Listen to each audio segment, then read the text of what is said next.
Baik, kembali akan dipersembahkan suatu sajian yang diusahakan untuk selalu ikut memberiakan kebutuhan akan perbendaharaan informasi terkait hal-hal unik dan menarik.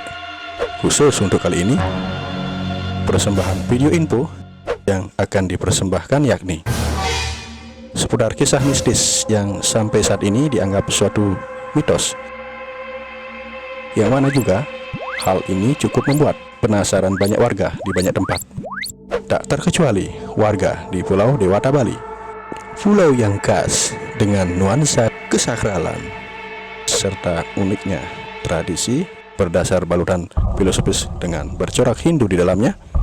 Tak jarang diiringi serta dikaitkan dengan kisah-kisah mistis yang menjadi keyakinan hingga saat ini, yang eksistensinya masih eksis warnai kehidupan warga di Bali. Namun untuk sebelumnya, seperti biasa dianjurkan untuk tidak sungkan menekan like, kemudian share ke teman, saudara, atau siapapun, lalu tekan subscribe beserta gambar lonceng di sebelahnya sampai terlihat seperti gambar lonceng yang berdering, agar ketika channel ini unggah video baru, kamu tahu lebih awal info-info unik dan menarik yang tak kalah seru. Oke, yo, gak usah pakai lama, langsung saja. Orang gak berbayar juga.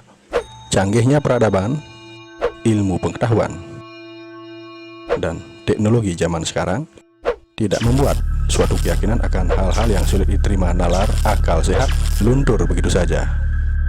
Begitu juga kepopuleran suatu anggapan terkait dengan kemungkinan suatu hal mistis bisa benar-benar akibatkan dampak buruk.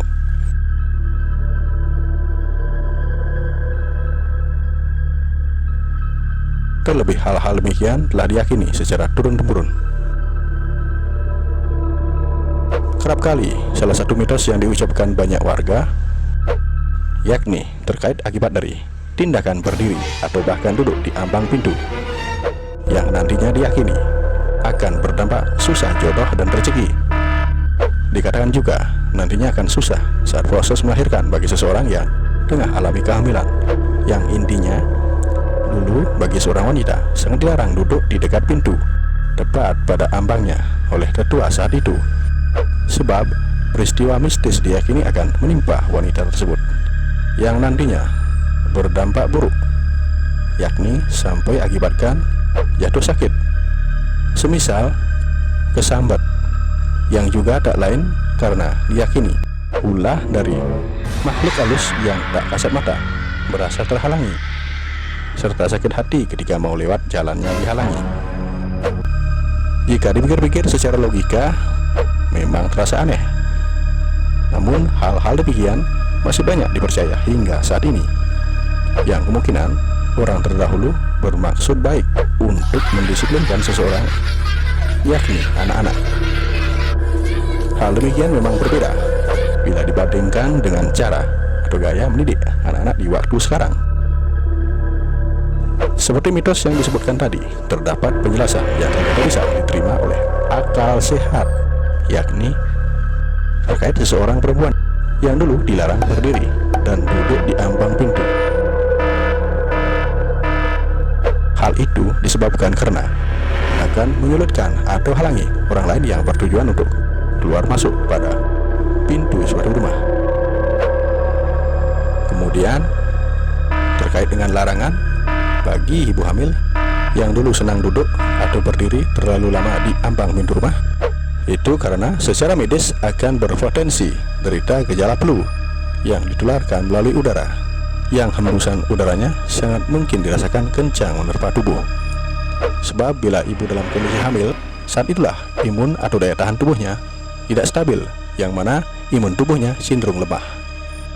Begitu juga dengan kecelakaan atau potensi keguguran terhadap suatu kehamilan mungkin saja tinggi, sebab bila ibu hamil terlalu asik duduk di ambang pintu, biasanya merasa malas untuk tinggalkan tempat duduk semula, dan tanpa disadari kemungkinan akan ditabrak oleh orang-orang yang bisa saja buru-buru berkepentingan untuk lewat tanpa sempat perhitungkan secara akurat untuk lewat.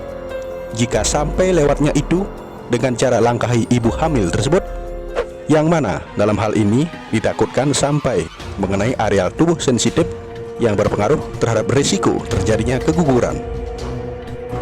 Dikatakan larangan yang telah menjadi pantangan ini ada karena dulu ditemukan kebiasaan para wanita yang gemar mencari kutu, atau bisa juga dikatakan biasa lakukan suatu tradisi dengan cara duduk berjajar di ambang pintu tiap rumah yang ada.